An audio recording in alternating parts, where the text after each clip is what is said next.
Muy buenas tardes a todos.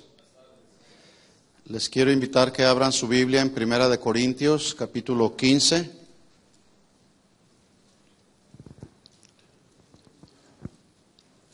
Primera de Corintios, capítulo 15 y versículo 12. El día de hoy voy a concluir el tema que inicié hace 2 semanas, un tema fundamental para la vida cristiana, para los creyentes, titulado La resurrección de Jesús, el fundamento del cristianismo, dentro de la serie que también hemos iniciado, serie Las verdades que liberan. Entonces esta será la segunda parte. En 1 Corintios capítulo 15, versículo 12, Pablo habla y dice: pero si se predica de Cristo que resucitó de los muertos, ¿cómo dicen algunos de ustedes que no hay resurrección de muertos?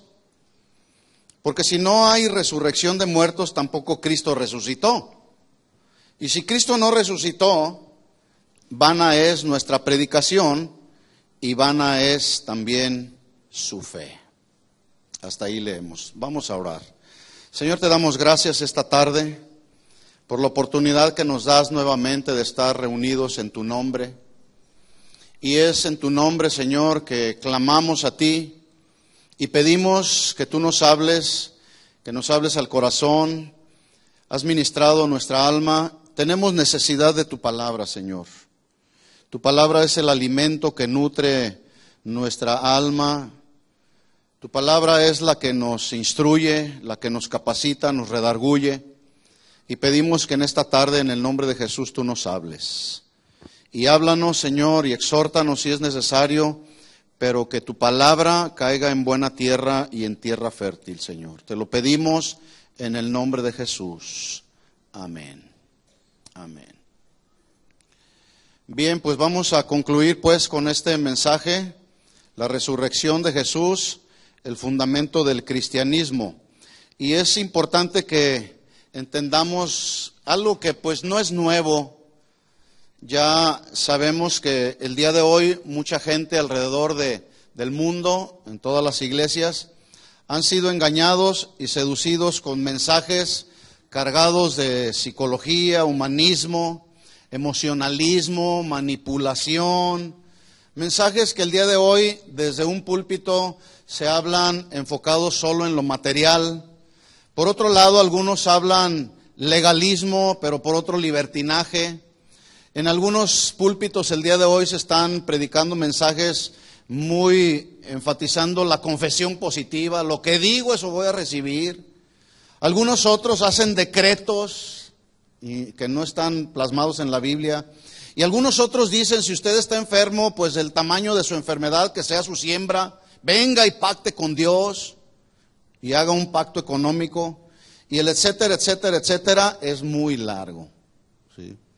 Pero usted y yo, como cristianos, como creyentes, necesitamos enfocarnos no en lo que dice la gente por allá afuera, sino en lo que dice Dios en su palabra. Ese debe de ser nuestro fundamento, ese debe de ser nuestra guía clara, específica, porque la Biblia es conocida como la inerrante palabra de Dios. No tiene error. Y Pablo, aconsejando a Timoteo, en el capítulo 4, versículo 1 de su primera carta, Pablo le dice a Timoteo: pero el Espíritu dice claramente. Y debo decirle que cuando el Espíritu Santo habla, Él habla con toda claridad. No anda con ambigüedades, no anda por un lado y por otro. El Espíritu Santo siempre hablará a nuestro corazón con toda claridad. Y Pablo lo establece así, diciendo: el Espíritu dice claramente que en los postreros días, hablando, estos postreros días comprenden desde la primera venida de Jesús hasta su segunda venida, lo cual significa que hoy estamos viviendo los postreros días. En los postreros días, algunos, y qué bueno que dice algunos y no muchos, algunos apostatarán de la fe.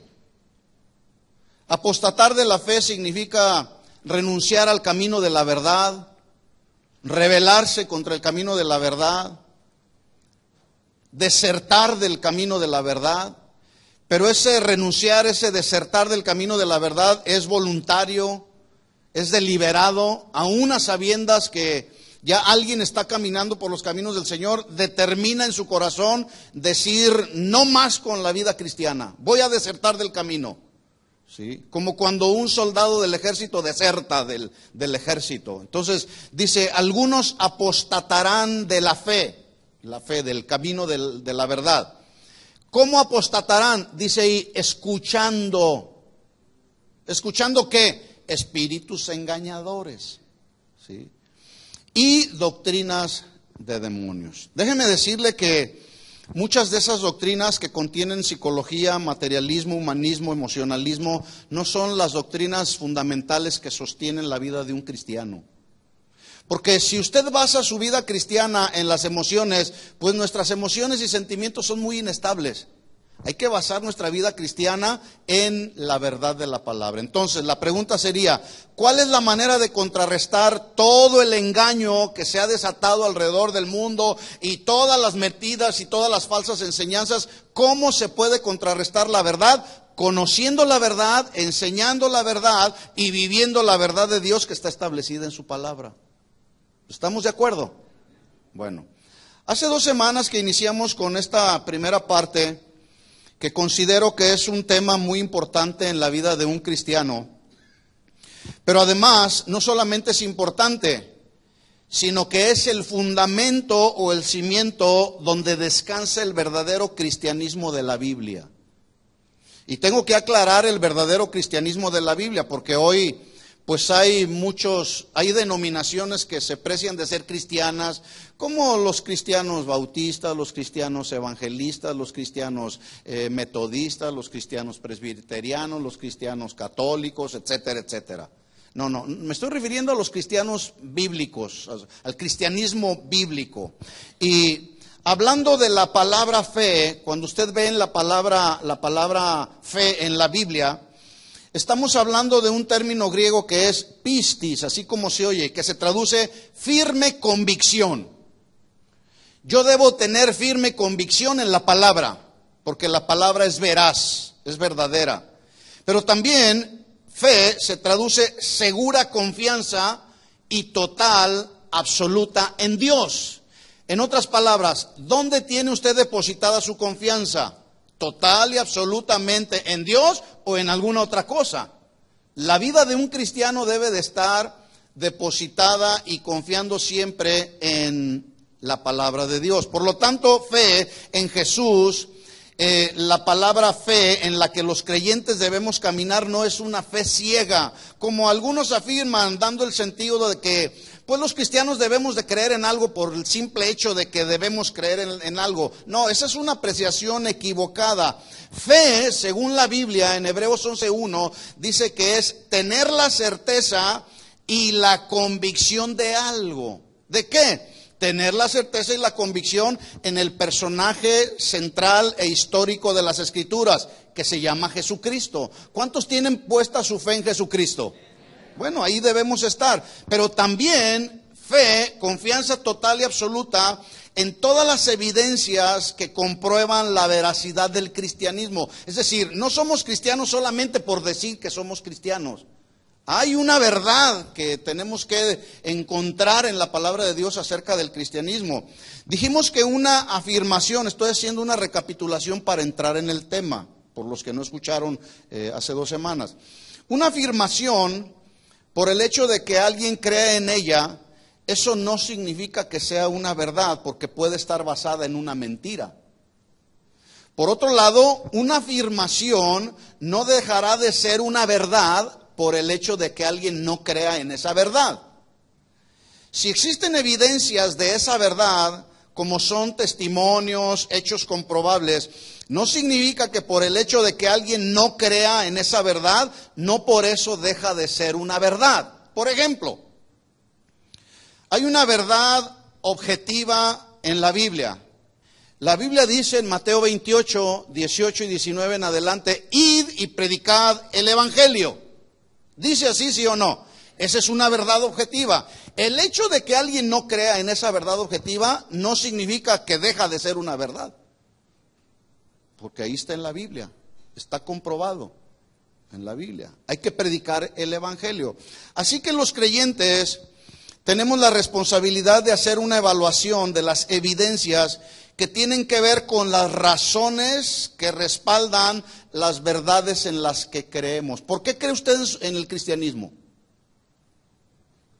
Tiene que haber verdades en la Biblia que respalden en lo que tú y yo creemos, ¿sí? Entonces, por lo tanto, la fe de un cristiano, vuelvo a repetir, no debe de estar basada en sentimientos, emociones, mitos o experiencias místicas de hombres. Nuestra fe debe de estar basada en evidencias bíblicas comprobables, en hechos históricos, en momentos que fueron comprobables, hubo testigos presenciales.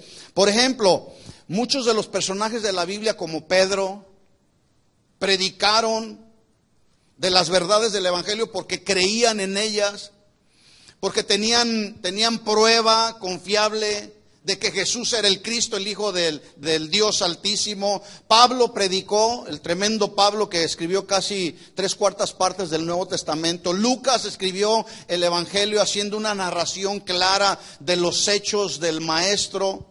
Juan el apóstol habló y testificó del personaje central de las Escrituras, que es Jesús, quien realizó muchos milagros, y todos esos milagros que Jesús realizó dejó pruebas comprobables que en su tiempo y en lugar específico muchos vivieron. Por ejemplo, sanó a muchos enfermos, algunos otros que estaban ciegos les recobró la vista, leprosos fueron sanados, una mujer con flujo de sangre por 12 años fue sanada y fue liberada, algunos otros fueron liberados de demonios. Predicó a muchos acerca del evangelio de la salvación, de cómo Jesús había venido para traer redención total a la humanidad. Muchos creyeron en él, algunos otros no creyeron en él como el Hijo de Dios. En ese sentido, los que creyeron en él fueron sanados del alma, alimentó a miles, caminó sobre las aguas, con toda autoridad, como el Hijo de Dios, calmó al viento y a la tempestad con toda la autoridad que le era inherente. Y además, junto con todos estos hechos maravillosos, dejó muchos testigos. Si tuviéramos la oportunidad de haber hablado con aquella mujer del flujo de sangre, con toda seguridad, si usted le pregunta, oye, ¿cómo fue? ¿Quién fue quien te sanó? Con toda seguridad hubiera dicho, el Maestro Jesús fue quien me sanó, ¿verdad? Y ella hubiera dado testimonio de su sanidad. Por lo tanto, la vida, ministerio, muerte y sepultura y resurrección de Jesús vienen a ser el fundamento sobre el cual descansa el cristianismo bíblico, ¿sí? Así que la verdad central y fundamental es la siguiente, mis hermanos: sin resurrección de Jesús no hay cristianismo. No sé si usted estará de acuerdo conmigo. Y si no está usted de acuerdo conmigo, así es, aunque usted no crea, ¿verdad? Sin la resurrección de Jesús no hubiera cristianismo, entonces sería una religión más entre tantas miles de religiones y sectas que hay alrededor del mundo. Se calcula que hoy hay casi ya 7,000 millones de personas en el mundo. 7,000 millones de personas, es un mundo de gente. Bueno, la resurrección de Cristo es y ha sido y será siempre el acontecimiento real, verdadero, que tuvo manifestaciones históricas comprobables, de los cuales los apóstoles dieron testimonio de lo que habían visto y de lo que habían oído. Ya lo mencioné, Pedro, Pablo, Juan, Lucas dieron testimonio de lo que habían visto y de lo que habían oído. Se lo compruebo, Primera de Juan, capítulo 1, versículo 1, vamos ahí.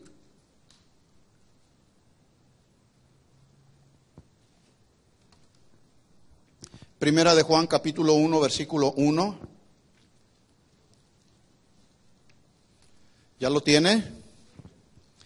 Lo que era desde el principio, lo que hemos oído de Jesús, lo que hemos visto de Jesús, con nuestros ojos, lo que hemos contemplado y palparon nuestras manos tocante al verbo de vida, porque la vida fue manifestada y la hemos visto y testificamos y os anunciamos la vida eterna, la cual estaba con el Padre y se nos manifestó.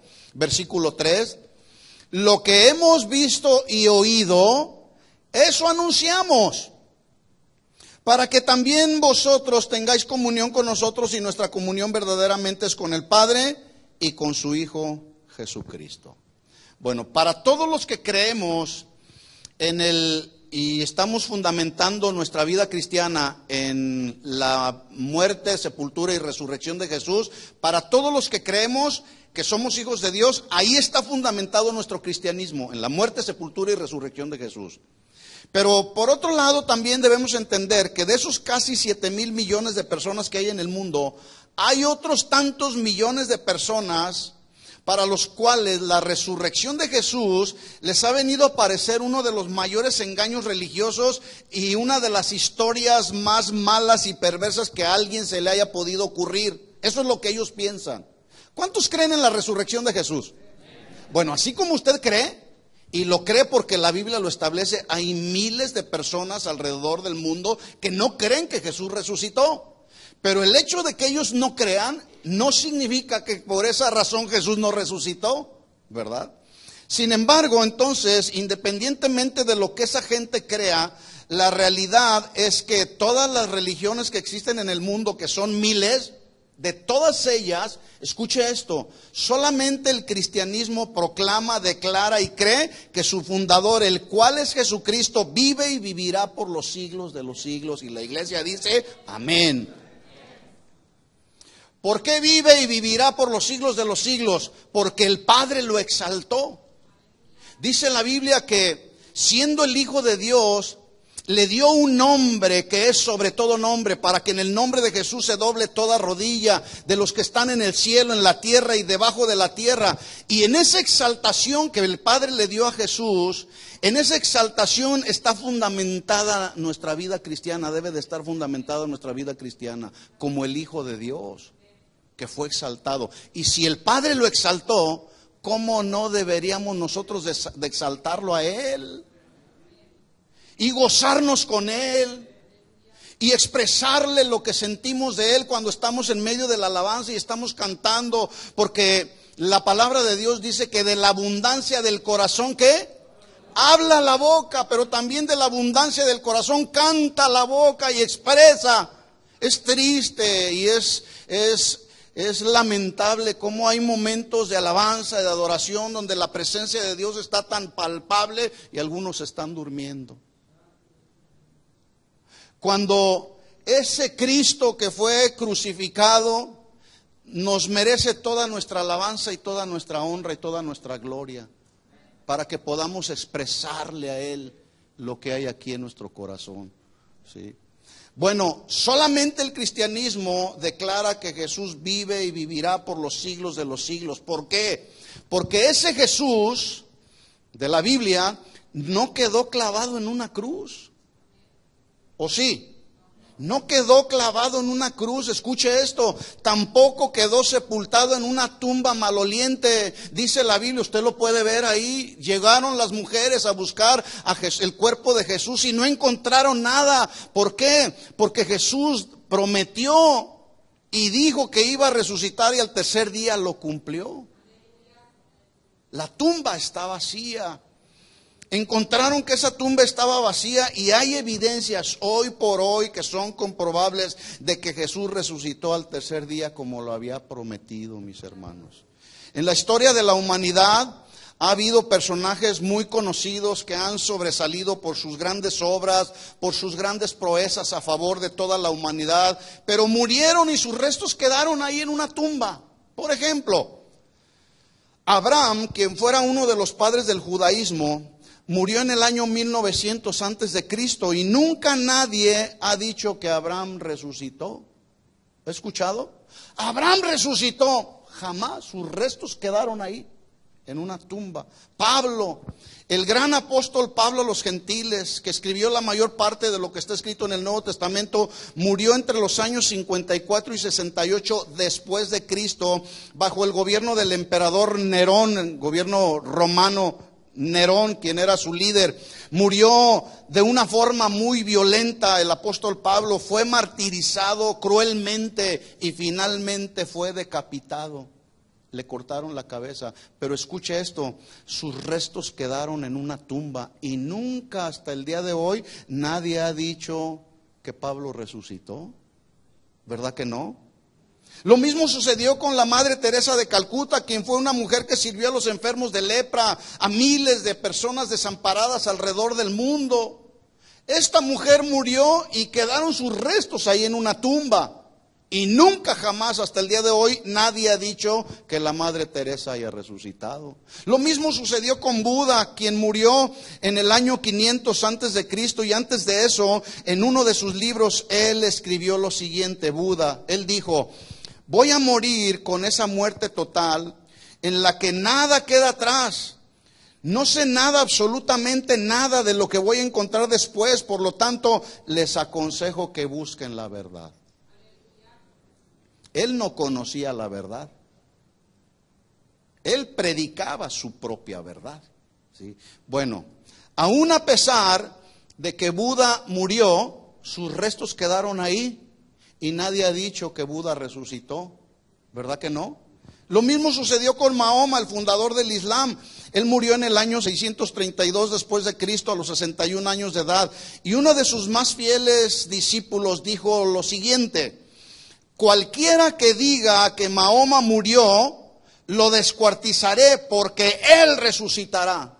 Y lo afirmó con tanta pasión y con tanta seguridad que al poco tiempo también ese hombre murió y sus restos quedaron ahí. Y nunca jamás hasta el día de hoy nadie ha dicho que Mahoma resucitó. ¿Verdad que no?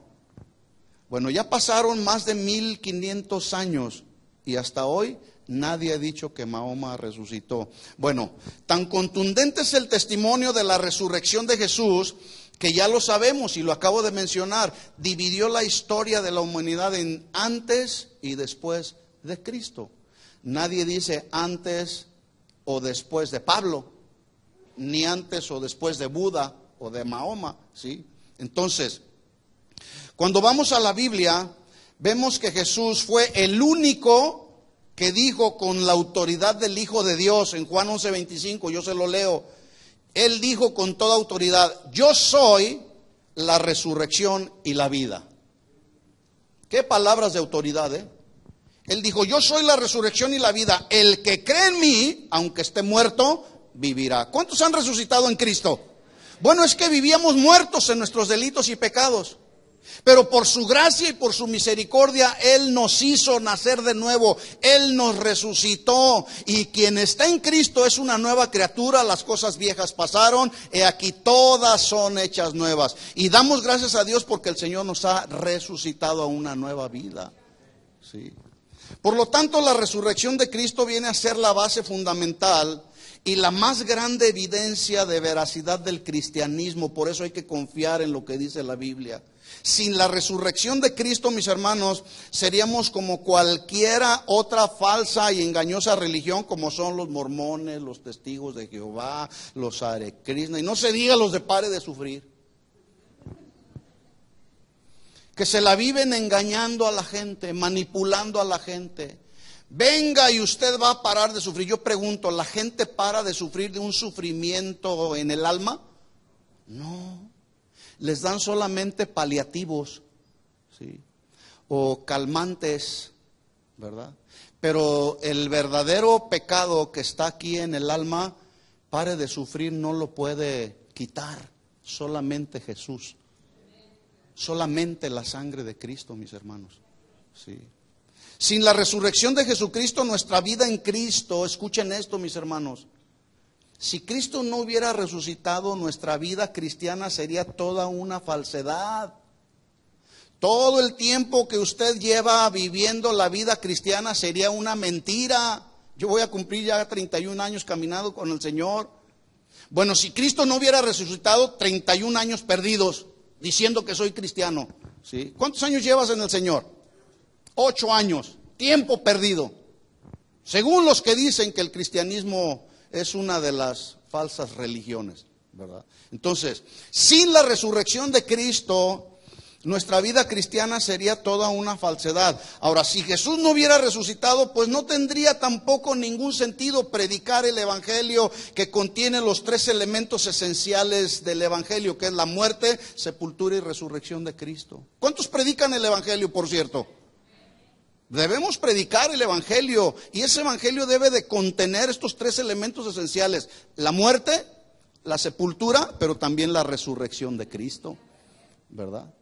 Entonces, debemos predicar el evangelio que contenga estos tres elementos. Le voy a dar un ejemplo. Si en el día de hoy alguien dijera, bueno, yo me voy a poner como ejemplo. Si yo les dijera, hermanos, dentro de algunos días, alguno de ustedes me va a traicionar y me va a entregar a las autoridades. Y las autoridades me van a golpear, me van a azotar. Y las mismas autoridades me van a llevar a una cruz y voy a morir en una cruz. Me van a enterrar una lanza en mi costado, me van a poner una corona de espinas. Voy a derramar mi sangre, pero al tercer día resucitaré. ¿Qué pensarían? ¿Qué pensarían? Este está bien loco. Y de remate, ¿verdad? Pero escúcheme bien esto, mis hermanos. Esas mismas palabras en la boca de Jesús es la revelación justamente del cristianismo verdadero, del cristianismo bíblico. Porque Jesús dijo, dentro de no muchos días, alguno me va a traicionar. Y luego empezaron los discípulos, ¿quién, Señor, seré yo? El que mete la mano conmigo, ese es el que me va a traicionar. Y me va a entregar a las autoridades por 30 monedas de plata. Y las autoridades van a poner a Barrabás y van a poner a Jesús, me van a poner por un lado, y la gente va a decir, suelten a Barrabás y al otro crucifíquenlo. Y me van a crucificar. Y voy a morir en una cruz, pero al tercer día resucitaré. Esas palabras en la boca de Jesús son la verdad del cristianismo de hoy, mis hermanos. Así es. Porque Jesús lo dijo, Jesús lo prometió y Jesús cumplió lo que dijo, y ahora está sentado a la diestra del Padre y está intercediendo por nosotros. ¿Cuántos lo creen? Pero también Jesús prometió que regresaría por segunda vez. ¿Y cuántos saben que lo va a cumplir? Bueno, así como prometió que iba a resucitar al tercer día y lo cumplió, así lo mismo que prometió que regresaría por segunda vez, escuchen esto, lo va a cumplir, nos guste o no nos guste. Y la segunda venida del Maestro está más cerca hoy que el día de ayer. No sé cuántos están preparados. ¿Sí? A continuación voy a mencionar algunos versículos en los cuales Jesús aseguró que le era necesario morir, ser sepultado, pero al tercer día resucitó. Jesús, en estos versículos que yo voy a mencionar a continuación, vaya buscando Mateo capítulo 16, versículo 21. Jesús acaba de terminar su ministerio público, pero ahora Jesús se enfoca en un ministerio hacia los discípulos. Empieza a trabajar con ellos, empieza a enseñarles las verdades del reino, porque ellos serían quienes continuarían con la obra de evangelización que él inició. Y empieza entonces a prepararlos. Un discípulo es un aprendiz. Y este es parte del inicio del trabajo de preparación que Jesús está haciendo con los discípulos. Y esta es la primera vez que Jesús anuncia su muerte. Vamos a ver cómo reaccionaron los discípulos. Mateo capítulo 16, versículo 21. ¿Lo tiene? Desde entonces comenzó Jesús a declarar a sus discípulos. Ahí la palabra declarar se traduce anunciar y mostrarles. Y decirles a sus discípulos. ¿Qué les dijo a sus discípulos? Mire lo que dice a continuación. Que le era necesario ir a Jerusalén y padecer mucho de los ancianos. Aquí la palabra necesario, le era necesario, se traduce, le era conveniente, le era preciso y le era un deber. ¿Cuál era ese deber que tenía Jesús dentro del diseño perfecto que Dios el Padre trazó para la redención de la humanidad? Ahí lo dice la palabra, ir a Jerusalén, padecer mucho de los ancianos, y esta palabra padecer se traduce sentir dolor por causa del sufrimiento que iba a venir sobre él. Escuche esto, Nadie en su juicio cabal pudiera decir, bueno, voy a ir al norte de los Estados Unidos, allá a aquel lado, y sé que voy a enfrentarme a muchas personas, voy a padecer, voy a sufrir dolor. Me es necesario ir a aquel lugar, no me importa que voy a sufrir. Nadie en su sano juicio puede decir eso. Más bien, si sabemos que nos espera dolor, sufrimiento, le sacamos la vuelta y vamos a otro lado. Pero Jesús sabía el plan perfecto del Padre, que era necesario que Él sufriera, que Él padeciera, experimentar ese dolor para la redención de toda la humanidad. Por eso es que dice, me es necesario padecer mucho de los ancianos, de los principales sacerdotes y de los escribas. Y note lo que dice, ser muerto y resucitar al tercer día. ¿Sí lo alcanza a ver ahí claramente? Jesús está preparando a sus discípulos para su muerte. ¿Sí? Pero también les da una esperanza, una palabra, una promesa de esperanza. Les dice, está bien, me van a azotar, voy a morir, pero al tercer día resucitaré. Vamos a ver cómo reaccionaron los discípulos. Ahora, ¿cuántos creen en esta afirmación que hace Jesús en la segunda parte del versículo 21? Le es necesario ir ante los sacerdotes y escribas, ser muerto y resucitar al tercer día. ¿Cuántos creen esta afirmación? ¿Por qué lo cree? ¿Por qué lo cree? Pues porque lo dice la Biblia, ¿no es cierto? Lo dice la Biblia. Pero escuche esto, los discípulos en aquel tiempo no estaban entendiendo el mensaje central de lo que Jesús les estaba diciendo, de lo que Jesús les estaba anunciando. ¿Qué les estaba anunciando? Me es necesario ir a Jerusalén, padecer mucho, voy a morir, pero al tercer día voy a resucitar. Y con ese hecho maravilloso, Jesús estaría pagando el precio por la redención de la humanidad conforme a lo que está escrito en la Biblia.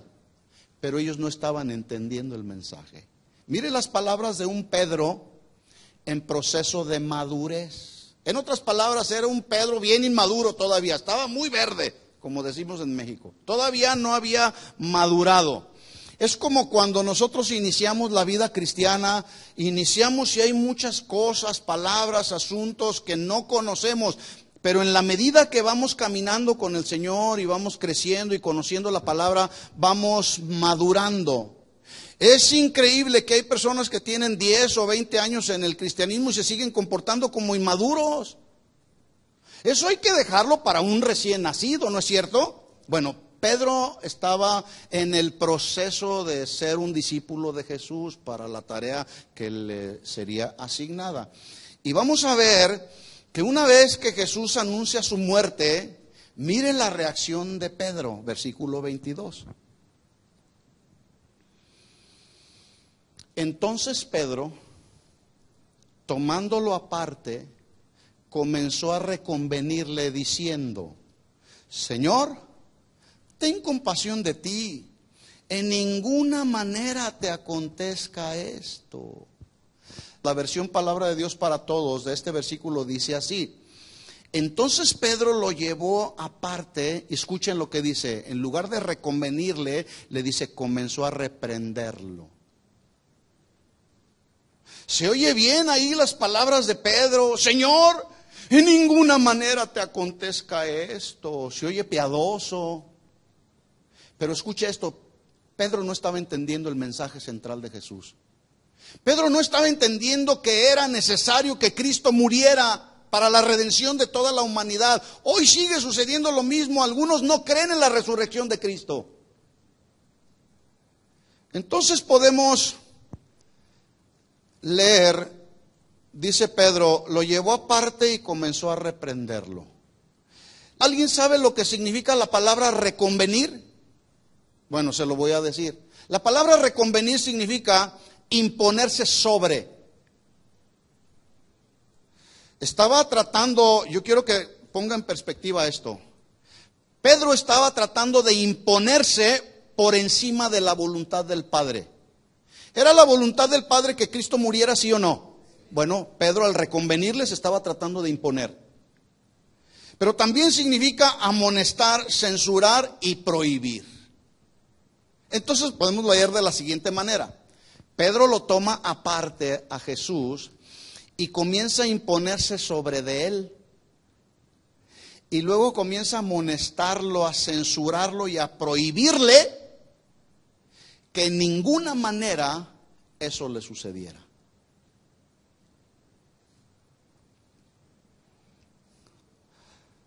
Yo no sé si usted puede notar la inmadurez de Pedro. ¿Sí lo nota? Señor, no te acontezca eso. Te voy a reprender, Señor. Te voy a amonestar. Es más, te prohíbo que vayas a una cruz. Te prohíbo que vayas a Jerusalén. Más o menos en ese sentido. Ya cuando vamos a las palabras, por eso es importante estudiar cada palabra. Cuando yo estaba leyendo estos versículos, saltó a mis ojos esta palabra. Dije, voy a ver qué estaba tratando Pedro de decirle al Señor. Y me doy cuenta que estaba tratando Pedro de imponerse sobre la voluntad del Padre. Por eso es que en el versículo 23 podemos ver la respuesta de Jesús, que es una respuesta dicha con autoridad, con la autoridad del Hijo de Dios y reprendiendo al tremendo de Pedro, al inmaduro de Pedro. Pero Jesús, volviéndose, le dijo a Pedro: quítate de delante de mí, Satanás. Me eres tropiezo porque no pones la mira en las cosas de Dios, sino en las de los hombres. ¿Esto significa que Pedro era Satanás? No. Más bien lo que Jesús está diciendo: Pedro, te has venido a convertir como en un portavoz de las mentiras y de los engaños de Satanás, y no estás entendiendo el mensaje de lo que te estoy anunciando. Yo me imagino, como dice la Biblia, que lo apartó, así, tal vez lo llevó aquí, pero los demás discípulos ahí estaban. Maestro, te voy a prohibir que vayas a Jerusalén. Y Jesús inmediatamente reacciona y le dice: quítate delante de mí. Yo me imagino que los discípulos escucharon: quítate delante de mí, Satanás, porque no pones tu mira en las cosas de arriba, me eres tropiezo. Bueno, en el perfecto plan de Dios, la muerte de Jesús estaba contemplada para la redención de la humanidad, pero estos discípulos no estaban entendiendo el mensaje de Jesús, mis hermanos. Mire lo que profetizó Isaías. Vamos a Isaías 53, hablando de Jesús.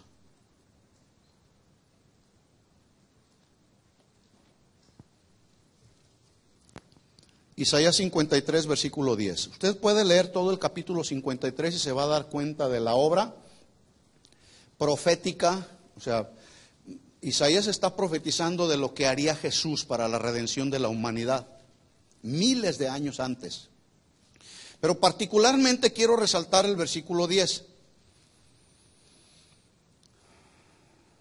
¿Lo tiene? Isaías 53, 10. Dice: con todo eso, Jehová quiso quebrantarlo. ¿A quién se está refiriendo? A Jesús. Jesús se está refiriendo a Jesús. Y luego dice: sujetándolo a padecimiento. O sea, Jesús debía estar bajo el padecimiento. ¿Sí? Cuando haya puesto su vida en expiación por el pecado, el pago, la redención por el pecado, verá linaje. Usted y yo somos ese linaje, ¿sí? Verá linaje y vivirá por largos días, y la voluntad de Jehová será en su mano prosperada. Versículo 11, me impresiona este versículo 11. Mire lo que dice: verá el fruto de la aflicción de su alma y quedará satisfecho. Por su conocimiento justificará a mi siervo justo a muchos y llevará las iniquidades de muchos. ¿Cuántos han sido liberados de todos sus pecados? Verá el fruto de la aflicción Jesús, verá el fruto de su aflicción y quedará satisfecho. Escuche esto: nuestra salvación, mis hermanos, es el fruto del sufrimiento de Jesús en la cruz. ¿No le da gusto eso? Por eso es que el cristianismo descansa en el fundamento de la muerte, sepultura y resurrección de Jesucristo. Ahora, yo quiero pedirle que por un momento usted imagine qué hubiera pasado si Jesús hubiera cedido a la amonestación que le estaba haciendo Pedro. Está bien, Pedro, no voy a ir a Jerusalén, donde sé que voy a morir y donde... ¿Qué cree usted que hubiera pasado si Cristo no hubiera ido a la cruz? Simple y sencillamente, usted y yo seguiríamos condenados a una eternidad sin Cristo, a una eternidad al infierno. ¿Sí o no? Qué bueno que Jesús no cedió a la petición de Pedro, Porque si no, si Jesús no hubiera resucitado, usted y yo no estaríamos aquí. Seguiríamos muertos en nuestros delitos y pecados. Y la condenación que había contra nosotros era el infierno, Jesús, precisamente. Íbamos directos al infierno. Pero Él nos rescató, ¿sí? Por eso es que entonces Jesús enérgicamente y determinantemente y con toda autoridad le dijo a Pedro: quítate de mí, Satanás, porque me eres tropiezo, no pones la mira en las cosas de Dios, sino en las de los hombres. Segundo versículo que asegura acerca de la muerte y resurrección de Cristo, Mateo 17:22.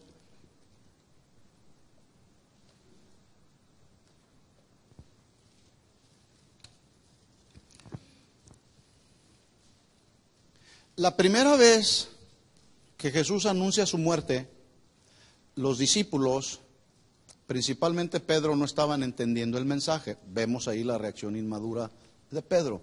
Esta es la segunda vez que Jesús anuncia su muerte. Vamos a ver cómo reaccionaron los discípulos. Mateo capítulo 17, versículo 22. Estando ellos en Galilea, refiriéndose a los discípulos, Jesús les dijo, por segunda vez, el Hijo del Hombre será entregado en manos de hombres y le matarán, mas el tercer día resucitaré. ¿Cuántos creen esta palabra de Jesús? Mas al tercer día resucitaré. ¿Qué hicieron los discípulos? Léalo ahí. Se entristecieron, que se traduce, se angustiaron y se afligieron. ¿Por qué? Y dice que en gran manera, o sea, no fue una tristeza simple, dice que fue en gran manera, porque Jesús les había dicho que iba a morir, pero no estaban creyendo en la promesa de resurrección, porque se entristecieron, ¿sí? Entonces, no estaban ellos una vez más entendiendo y poniendo atención en el mensaje central de Jesús. Y así como en aquel tiempo los discípulos no discernían el mensaje de Jesús, el día de hoy sigue sucediendo lo mismo, mis hermanos. Muchos de los cristianos de hoy no estamos discerniendo el mensaje central de Jesús. Vemos todas las circunstancias que están sucediendo a nuestro alrededor. Drogas como no tiene idea. Esta sociedad está de cabeza. A lo bueno le llaman malo y a lo malo le llaman bueno. Alcohol, robos, asesinatos, adulterios, violación, prostitución de menores. Este mundo está echado a perder, mis hermanos, y nos angustiamos y nos desesperamos y algunos hasta se quieren morir, pero mire las palabras del Maestro, mi hermano, y quiero que pongamos atención en el mensaje central de Jesús, lo que Jesús está diciendo a nuestro corazón. Porque vemos lo que está sucediendo a nuestro alrededor y ponemos nuestra confianza en el próximo presidente de esta nación. Yo le voy a decir lo que ya le he dicho en otras ocasiones. Las cosas en este mundo no van a mejorar. Debemos entenderlo. No van a mejorar. De los dos candidatos que tenemos, los que conocen dicen que los dos son malos y uno de los dos es menos malo que el otro. ¿Qué nos espera? ¿Qué nos espera? ¿Qué le espera a nuestros hijos y nietos? ¿Qué les espera? ¿Acaso no les espera sufrimiento? Pero escuche esto. Aquí el punto entre nosotros los cristianos es que no debe de haber falta de fe y desconfianza y angustia y desesperación. Porque en medio de la aflicción, en medio de tanto problema social, el Señor nos va a dar la gracia para perseverar hasta el fin, mis hermanos. De eso se trata el cristianismo. Y le digo una cosa, cada día la fe de muchos cristianos, o la fe que muchos dicen tener en Cristo, está siendo probada a ver de qué material somos, si somos verdaderamente cristianos. Hoy tenemos la libertad de podernos reunir aquí sin que nadie nos diga nada, pero sabe, es muy posible que llegará el tiempo en el que no podremos reunirnos con libertad para expresarle al Señor cuánto lo necesitamos. Así que aprovechemos el tiempo y aprovechémoslo bien. ¿Hay desorden en el mundo? Sí, y mucho desorden. Este mundo está echado a perder totalmente. Y peores cosas vienen, mis hermanos. Pero a los verdaderos hijos de Dios, Vuelvo a repetir esto, el Señor nos va a dar la gracia para perseverar hasta el final, pero algunos no están entendiendo el mensaje central de la Biblia. Mire lo que Jesús dijo, se lo leo rapidito, no tiene que buscarlo, póngame atención.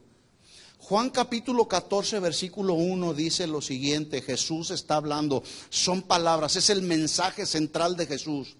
Y Jesús dice, no se turbe su corazón, no se desesperen por lo que están viendo alrededor.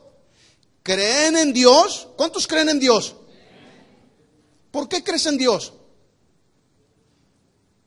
Porque en Él está nuestra confianza depositada, no en lo que suceda en este mundo. Dice Jesús entonces, ¿creen en Dios? Crean también en mí. En la casa de mi Padre muchas moradas hay. Si no fuera así, yo se los hubiera dicho.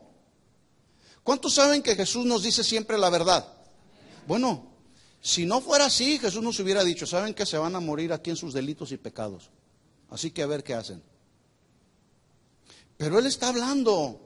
Y nosotros necesitamos creer en la verdad de Dios y confiar en eso, a pesar de lo que se ve alrededor de nosotros.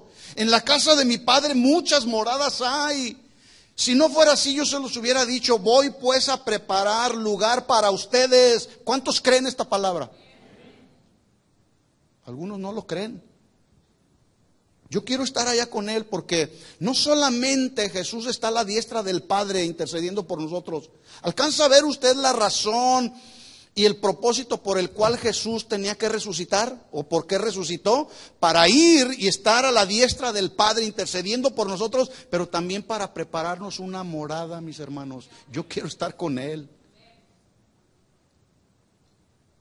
Voy a preparar pues lugar para ustedes. El siguiente versículo 3, mis hermanos, debe de ser nuestra confianza. Mire lo que dice. Y si me fuere, prepararé un lugar, pero vendré otra vez. ¿Cuántos lo esperan? ¿De veras? ¿Lo estás esperando? Bueno, Él va a venir, porque Él lo prometió, y lo que Él promete lo cumple. Dice, los tomaré a mí mismo para que donde yo estoy, también ustedes estén. Y si saben a dónde voy, entonces saben el camino. Ahora, esto es lo que dice la Biblia, en la cual usted y yo necesitamos depositar nuestra confianza. Pero mire la reacción del tremendo incrédulo de Tomás. ¿Sabe usted que los Tomases siguen surgiendo en el pleno siglo XXI?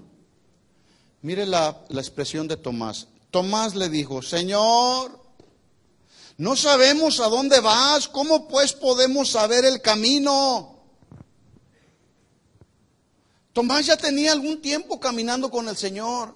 Aparte, el mismo Jesús, el Hijo de Dios, le había dicho, no se turbe su corazón, creen en Dios, crean también en mí, soy el Hijo de Dios. Y sale el Tomás, Señor, no sabemos a dónde vas. Ay, Tomás. Y mire la respuesta de Jesús. Jesús le dice en el versículo 6, yo soy el camino. ¿Cómo le dijo? Yo soy el camino. No digo Jesús, soy un camino que pudiera ser cualquiera. Porque hoy la gente dice, cualquier camino nos lleva a Dios. No, mis hermanos, esa es mentira del diablo. Quítate delante de mí, Satanás, porque no pones la mira en las cosas de arriba. Me eres tropiezo. Pones las cosas en lo terrenal. No todos los caminos llevan a Dios, mis hermanos, necesitamos entenderlo. Y la Biblia es muy clara, Juan 14:6, Jesús dice, yo soy el camino, yo soy la verdad y la vida, y nadie viene al Padre si no es a través de Jesús. Si me conocen, versículo 7 dice, también a mi Padre conocerán, y desde ahora le conocen porque me han visto. En otras palabras, los discípulos ya no tenían alternativa. Ya me vieron, conocen al Padre. Pero no estaban creyendo. Hoy sucede lo mismo, mis hermanos. Palabras y promesas tan claras que Jesús nos muestra, y todavía hay quienes ponen su confianza en las cosas de este mundo, mis hermanos. Si hay alguien que vive agarrado a las cosas de este mundo, se va a quedar en este mundo. Jesús fue a prepararnos una morada, ¿sí? Jesús fue a prepararnos un lugar para que donde Él está ahora, podamos usted y yo estar allá. Sí, bueno, es posible que algunos de ustedes hoy estén atravesando por algún problema que no saben cómo resolver.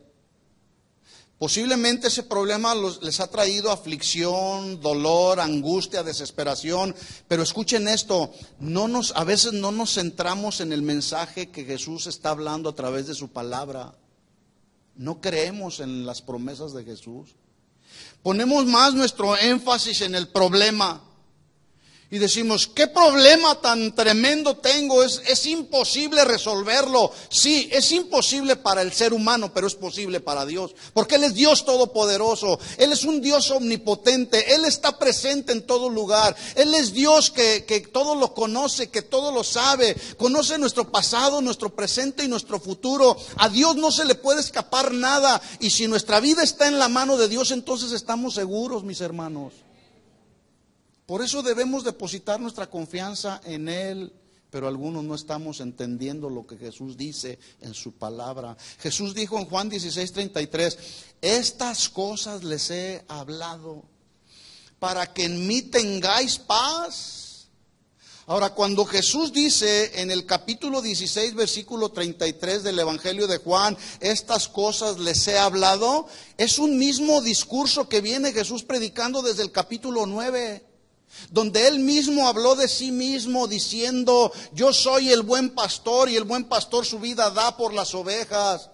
Pero también Jesús está hablando en ese discurso que empieza en el capítulo 9, está hablando de la traición de Judas. Pero también en ese mismo discurso del que empieza en el capítulo 9, les está hablando acerca de su muerte, sepultura y resurrección. Y los discípulos no estaban creyendo. Todas estas cosas les he hablado para que en mí tengan paz. En el mundo tendrán aflicciones. ¿A cuántos les han venido las aflicciones? Y aflicción ahí se traduce también sufrimiento, padecimiento. Por eso es que de ahí se han agarrado los de pares de sufrir. No es posible, es que los cristianos no deben de sufrir. ¿Sufren los cristianos, sí o no? Bueno, cuando alguien no encuentra la verdad que lo libera del sufrimiento, se va a parar de sufrir. Jesús dijo, en el mundo tendrán aflicciones. Jesús no nos engañó. Jesús nos dijo la verdad. Pero en el mundo tendrán aflicciones, pero confiad, dice Jesús. Es decir, tengan fe, tengan ánimo en lo que yo les dije. ¿Qué dijo Jesús? Yo vine a este mundo por diseño divino. Voy a morir en una cruz. Me van a atravesar, voy a derramar mi sangre, pero voy a resucitar al tercer día. Y algunos no están creyendo. Pero confiad, dice Jesús, yo he vencido al mundo. Bueno, es tan impresionante la experiencia de los discípulos de Jesús ya alcanzando una madurez, que una vez que Jesús, después de haber resucitado, se les aparece, el mensaje que los discípulos predicaron fue un mensaje radical, fue un mensaje con toda autoridad que fue capaz de derribar a todo tipo de argumentos de uno de los imperios más grandes de todos los siglos, como fue el Imperio Romano. Sí. Jesús se aparece a muchos discípulos de Él. Les dice Jesús, no se muevan de Jerusalén hasta que sean investidos del poder de lo alto. Y una vez que son investidos con el poder de lo alto, Jesús les dijo, entonces me serán testigos en Jerusalén, en Judea, en Samaria y hasta lo último de la tierra. Testigos, irán predicando el mensaje del Evangelio, las experiencias que tuvieron conmigo. Y una vez que Pedro se levanta, después de haber sido investido con ese poder de lo alto, predica su primer mensaje donde 3,000 personas se convirtieron al cristianismo. Habló con autoridad. habló el mensaje de la resurrección de Cristo, no habló su mensaje.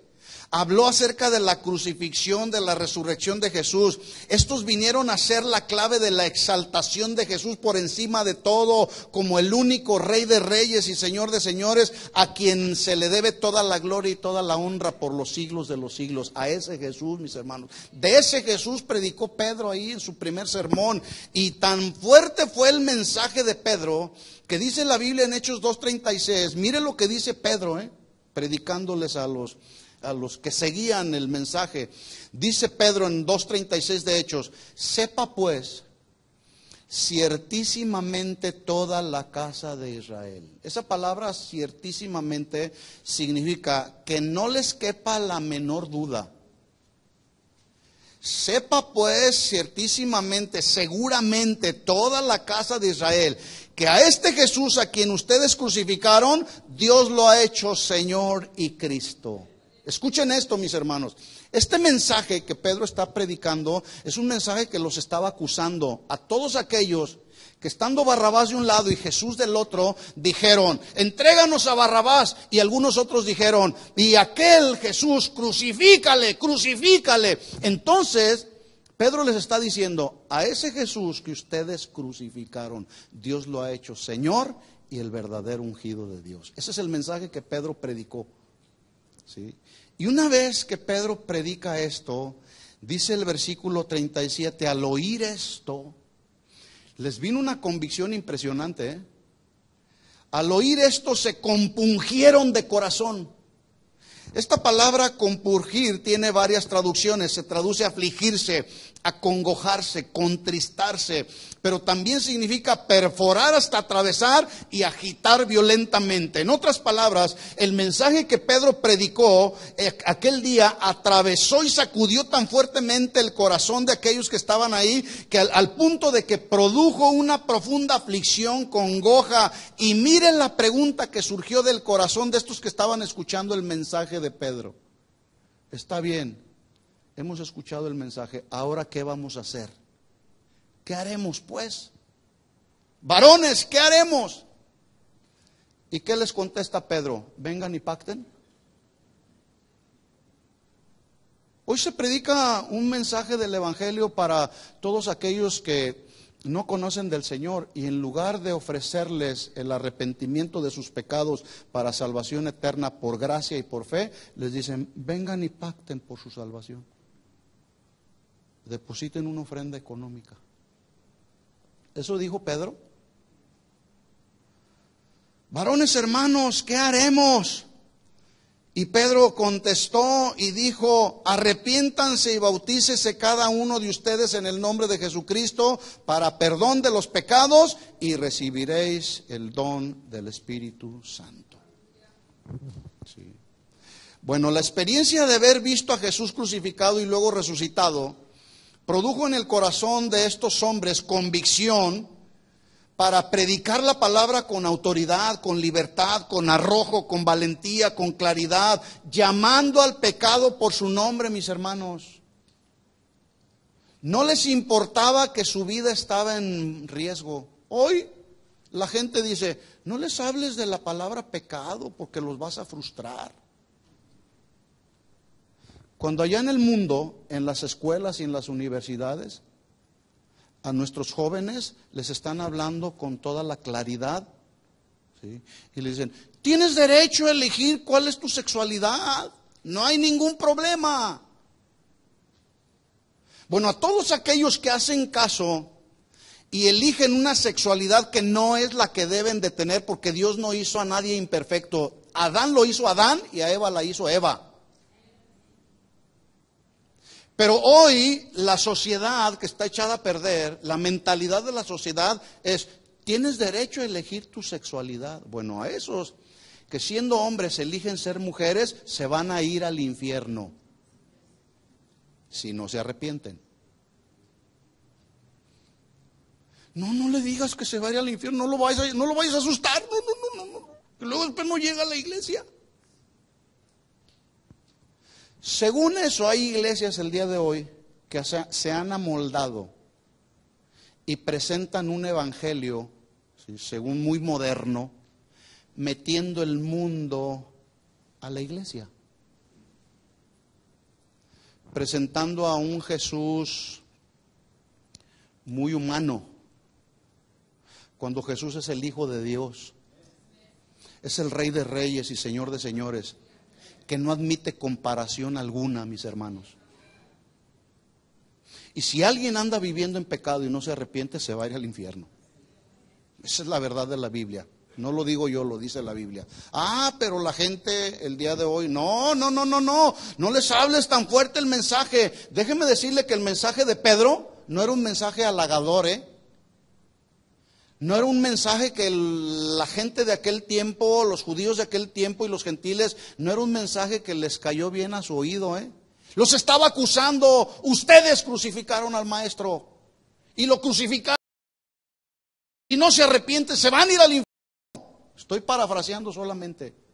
Tan fuerte fue esa palabra que atravesó, perforó el corazón de ellos, que dijeron, no, me arrepiento. Hoy muchos siguen viviendo dobles vidas y no se arrepienten de sus pecados. Si no se arrepienten, usted que está aquí, que me está oyendo, quien me está escuchando, se va a ir al infierno. Le animamos a que se arrepienta. Sí.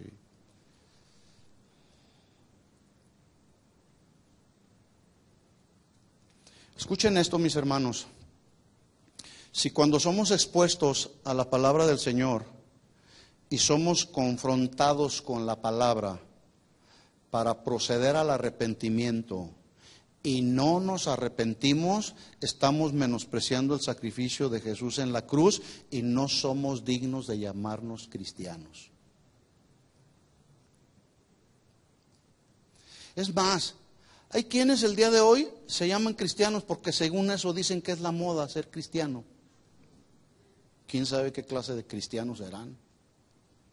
Pero el cristiano bíblico, el que está pegado a la Biblia, ese cuando es confrontado con la palabra, no dice, se me hace que alguien fue y le digo al pastor que mi vida está así, así, así, así. No, a mí nadie viene y me dice nada.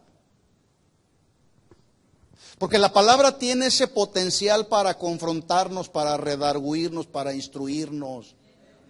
De tal forma que si alguien está siendo confrontado con la palabra del Señor, puede hacer dos cosas. Una, hacer oídos sordos, oír y no hacer nada.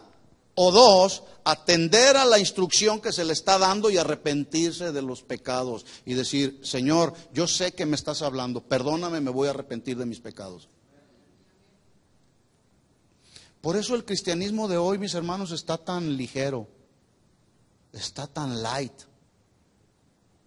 que nos vienen las pruebas, nos vienen las tribulaciones y ya andamos, que se nos viene el mundo encima. ¡Me quiero morir!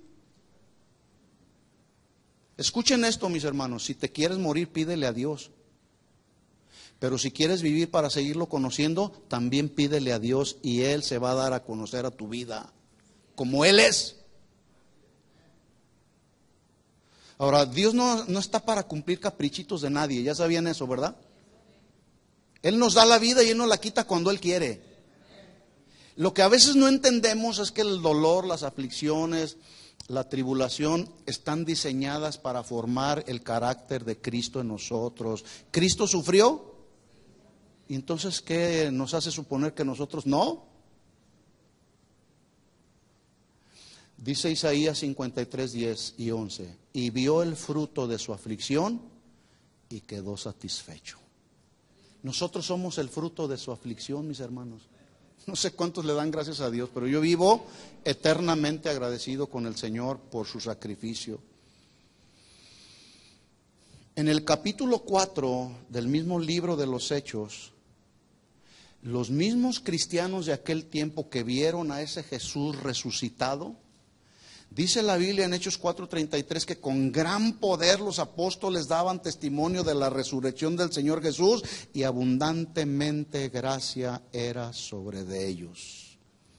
Dieron testimonio, hablaron de las verdades acerca de Jesucristo, hablaron de que aquel que muere por su fe es digno de llamarse un hijo de Dios. Sí.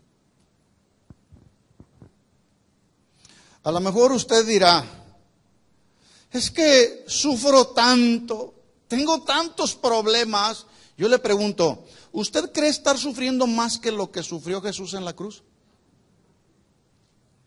¿O que sufrieron más los discípulos?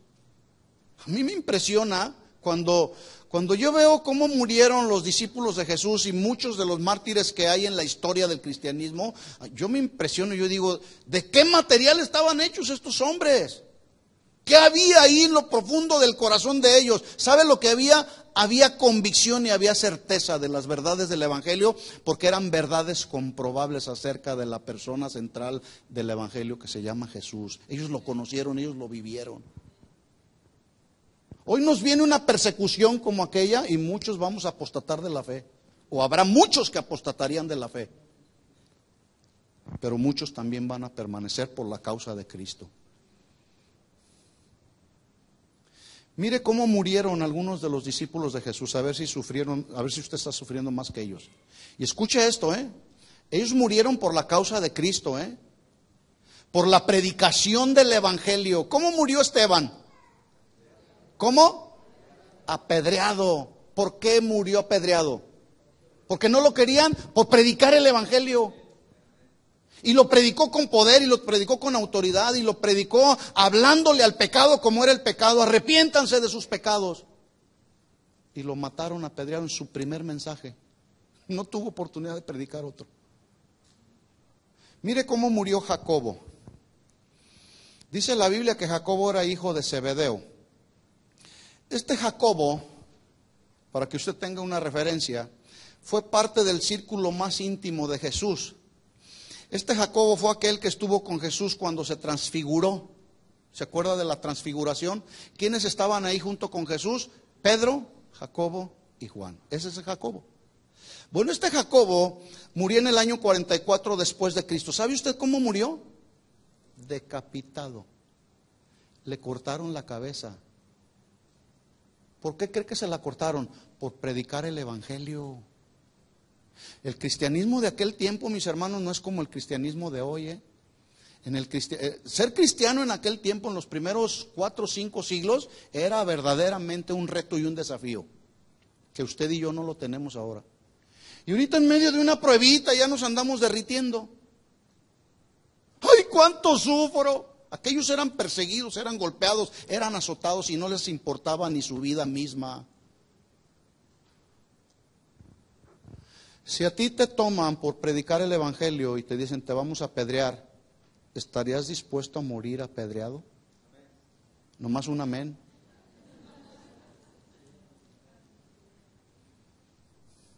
¿Estarías dispuesto a que te cortaran la cabeza? Ya hubo un poquito más de amenes.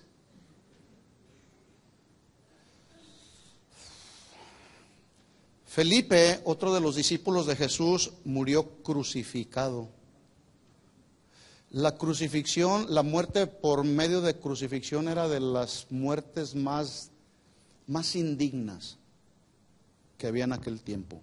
Bueno, Felipe murió así. Mateo, el autor del Evangelio de Mateo, murió al instante al ser traspasado por una espada que le perforó el corazón. Al instante murió. ¿Por qué cree que murieron? Por predicar el Evangelio, mis hermanos. Murió apedreado y en sus momentos de agonía, sus verdugos le partieron la cabeza siendo un anciano de 99 años. Aparte de que lo apedrearon, ya estaba medio muerto, dice la historia que agarraron una roca y se la dejaron caer en la cabeza. Un anciano de 99 años. Qué crueles, ¿no? Pero ¿sabe? Ellos murieron con el gozo del Señor en sus corazones, por la causa de Cristo. Matías murió apedreado y en su agonía, estaba ya agonizando el pobre Matías, el sucesor de Judas, el traicionero. Ese Matías le cortaron también la cabeza. Ya estaba casi a punto de morir y dijeron, no, pues para que se vaya más pronto, ¡pum!, le cortaron la cabeza. A Marcos, el autor del Evangelio de Marcos, ¿sabe cómo murió este Marcos? Lo agarraron y lo descuartizaron. En otras palabras, lo cortaron pedazo a pedazo. Hijo, qué impresionante. Yo digo, qué clase de hombres, qué hombres tan tremendos en el Señor. ¿Y nosotros? ¿Dónde están los cristianos de hoy? ¿Dónde estamos los cristianos del siglo XXI? Pensando en las cosas terrenales, fundamentando nuestro cristianismo no en las verdades del Evangelio, sino en las cosas de este mundo. Hermanos, las cosas de este mundo se van a acabar, se echan a perder. Pero las cosas que son eternas, esas tendrán un valor por los siglos de los siglos. Valor eterno. Es ahí donde debemos hacer nuestra riqueza, allá en los cielos. ¿Sí? Pedro, ya lo saben, ¿cómo murió Pedro? ¿Cómo murió? Crucificado, pero de cabeza. Porque él dijo, yo no soy digno de morir como murió mi Salvador y Maestro. Bartolomé fue flagelado, fue azotado y luego también fue crucificado. Judas Tadeo murió crucificado también. Tomás, el tremendo Tomás que luego maduró, lo quemaron como una antorcha humana, luego lo lanzaron a una hoguera y después ese Tomás que había dicho tiempo antes, si no meto la mano en el costado del Señor, no voy a creer en Él. Irónicamente, a Tomás le atravesaron una lanza. ¿Sabe usted dónde le atravesaron esa lanza? En su costado, y ahí murió. Así murió Tomás. Juan el apóstol fue el único que murió de viejito. Así siendo un anciano ya. Allá lo mandaron a la isla de Patmos, ahí desterrado. ¿Sí? Bueno, si nos viene una persecución, ¿qué vamos a hacer, mis hermanos? Pablo le decía a Timoteo, el que anhela obispado, buena obra desea. O sea, el que anhela ser un supervisor de la iglesia, el que anhela ser un servidor de la iglesia, un pastor de la iglesia, tener una responsabilidad en la iglesia, buena obra desea. ¿Sabe por qué dice buena obra? Porque antes a muchos de ellos no querían servir en la iglesia, porque sabían que no solamente ser cristianos, sino aún más, servir en la iglesia les demandaba la vida misma. Y hoy quieren servir por la paga. ¿Cuánto me van a pagar? Entonces si no te pagan no sirves al Señor, aquel que nos salvó, aquel que nos rescató de nuestra vana manera de vivir. Si eres llamado a trabajar de tiempo completo, pues bueno, el Señor se va a encargar de nuestras necesidades. Pero algunos el día de hoy no están entendiendo el mensaje de Jesús, que es que somos siervos por amor. Y servimos por amor al Señor, no por la paga. Sin la resurrección de Jesús, mis hermanos, no tendría sentido albergar la esperanza de que después de esta vida nos espera otra vida en el Señor, en el reino de los cielos. Si no hubiera resucitado Jesús, todo sería una tremenda falsedad. Por lo tanto, si la resurrección de Jesucristo fuera una falsedad, entonces el cristianismo caería por no tener un fundamento sólido que lo sostenga. Pero como Jesús dijo, voy a morir, voy a ser sepultado, y la tumba quedó vacía, y la cruz quedó vacía también, y Él dijo que iba a resucitar y resucitó al tercer día y ahora está sentado a la diestra del Padre, entonces tiene sentido la predicación del Evangelio. Si no tuviera sentido la predicación del Evangelio, yo no estaría aquí hoy. ¿Sabe dónde andaría? Allá, gozando la vida loca. Pero yo ya llevo casi 31 años caminando con el Señor. Y espero que el Señor me conserve los años que Él quiera predicando el Evangelio. Yo le decía a mi esposa en estos días que andábamos, mira, yo voy a andar así, viejito ya, viejito, pero predicando el Evangelio. Me quiero morir en la raya. Pero para eso se necesita que Cristo sea su muerte, sepultura y resurrección el fundamento y la seguridad y la convicción de nuestro cristianismo. Si no, pues la gente va a seguir viviendo un cristianismo muy, muy ligero. Termino con esto. Palabras de Pablo a los Corintios. Se lo leo rápido y nos vamos. Si se predica de Cristo que resucitó de los muertos, ¿cómo dicen algunos de ustedes que no hay resurrección? Porque si no hay resurrección de muertos, tampoco Cristo resucitó. Y si Cristo no resucitó, vana es nuestra predicación y vana también nuestra fe. Y si somos hallados falsos testigos de Dios porque hemos testificado de Dios que Él resucitó a Cristo, el cual no resucitó, si en verdad los muertos no resucitan.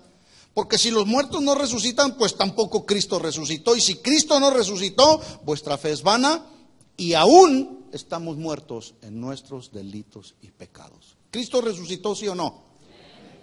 ¿Sí entendió entonces el mensaje? Ahí es donde debe de estar fundamentada nuestra vida cristiana. Esa es la verdad que nos libera, ¿sí? La verdad que nos hace libres cuando la conocemos y decimos, yo voy a permanecer fundamentado en Cristo, porque Él me resucitó y he sido resucitado con Cristo. ¿Entendió el mensaje? Vamos a orar y vamos a pedirle al Señor que Él nos mantenga en la verdad siempre. Con esa fe y esa convicción, con esa certeza de que en lo que decimos que creemos, verdaderamente estamos creyendo porque la Biblia lo confirma a través de hechos comprobables que están registrados en la historia, ¿sí? Y por lo que Él ha hecho en nuestra vida. Y vamos a decirle al Señor, Señor, creemos que tú eres el Hijo de Dios, que viniste a este mundo a rescatarnos de la vana manera de vivir. Cierra tus ojos y habla con el Señor y en tus propias palabras exprésale y pídele perdón si es que has dudado. Señor, en el nombre de Jesús, creemos y confiamos que tú resucitaste, Señor. Porque si Cristo no hubiera resucitado, nuestra fe es vana y entonces aún estaríamos muertos en nuestros delitos y pecados. Pero por causa de que resucitaste, Señor, de los muertos, es que ahora, Señor, también nosotros hemos resucitado y hemos sido salvos y hemos sido rescatados de nuestra vana manera de vivir, Señor. Queremos honrarte con nuestra vida. Haz un compromiso con el Señor, hermano. Y dile, Señor, no queremos menospreciar el sacrificio perfecto que hiciste en la cruz por nosotros. No queremos pisotear tu sangre que fue derramada en la cruz para salvación y cubrir todos mis pecados, Señor. Con nuestras conductas, con nuestros pensamientos, con nuestra incredulidad. Hay pruebas, hay sufrimiento, hay necesidad. Sí, Señor, lo creemos. Pero confiamos en ti porque tú dijiste que en el mundo tendríamos aflicciones, pero que confiáramos en ti, porque tú resucitaste. Perdónanos, Señor. Perdónanos si hemos dudado, Señor. Perdónanos si nuestra fe ha desfallecido, Señor. Pero hoy queremos fortalecernos en el poder de tu fuerza, Señor. Gracias por el sacrificio perfecto que hiciste en la cruz por mí, Señor. No lo merecía, pero tú diste tu vida por mí, Señor. Dale gracias. Dile gracias, Señor, porque yo merecía el infierno, merecía la condenación por causa de los pecados de mi vida. Pero tú tuviste a bien, Señor, poner tus ojos en mí, Señor, y me salvaste y me rescataste. Gracias. Muchas gracias, Jesús. Oh, maravilloso y grande amor de Jesús, que por amor, Señor, viniste a este mundo y diste tu vida para rescatarnos, Señor. Gracias, gracias, Señor Jesús. Queremos vivir para agradarte, queremos vivir para honrarte. Queremos vivir, Señor, para que tú seas el Señor verdaderamente de nuestra vida. Y si decimos que tú eres el Señor de nuestra vida, entonces, Señor, estamos diciendo que tú tienes el control de todo lo que somos, Señor, y no nosotros mismos. Señor, toma el control de mi vida. Y si hay algo, Señor, que esté poniendo tropiezo a nuestra vida, queremos superar cualquier obstáculo, Señor, y poder depositar nuestra confianza en ti, Señor. Señor, en el nombre de Jesús te pido por cada uno de mis hermanos aquí presentes, que nuestra fe no desmaye, Señor. Mientras nuestra fe sea probada, Señor, danos la gracia para soportar. Dile al Señor, Señor, cuando venga la prueba, cuando venga la tribulación, cuando venga la persecución aún, danos la gracia para perseverar en Cristo, Señor, hasta que tú vengas, Señor. Que cuando tú vengas nos halles, Señor, sirviéndote, nos halles caminando en tus caminos, Señor. En el nombre de Jesús te pedimos perdón por nuestros pecados, Señor. Pídele perdón al Señor si es que has pecado. Dile, Señor, límpiame y purifícame de todos mis pecados. Eres fiel, eres justo. Y cuando confesamos nuestros pecados, Señor, tú eres fiel y eres justo para perdonarnos de todo pecado y de toda maldad. Señor, no queremos continuar viviendo un cristianismo ligero, Señor. Un cristianismo de emociones, un cristianismo de sentimientos. Queremos vivir verdaderamente el cristianismo de la Biblia, Señor. Y el cristianismo de la Biblia dice que padeceremos persecuciones, pero en medio de la persecución tú provees para nosotros la paz y la confianza, Señor. Ayúdanos cada día, Padre, en el nombre de Jesús te lo pedimos. Amén y amén. Puede darle un aplauso de alabanza a nuestro Rey y Señor Jesús. Digno eres tú, Señor Jesús, digno de recibir toda la gloria, toda la honra, todo el honor es tuyo. Gracias, Jesús, Rey de reyes y Señor de señores, y no hay otro como tú, Señor. A ti sea toda la gloria por siempre, Señor. Amén y amén. Que Dios les bendiga, mis hermanos. Nos vemos en la siguiente reunión.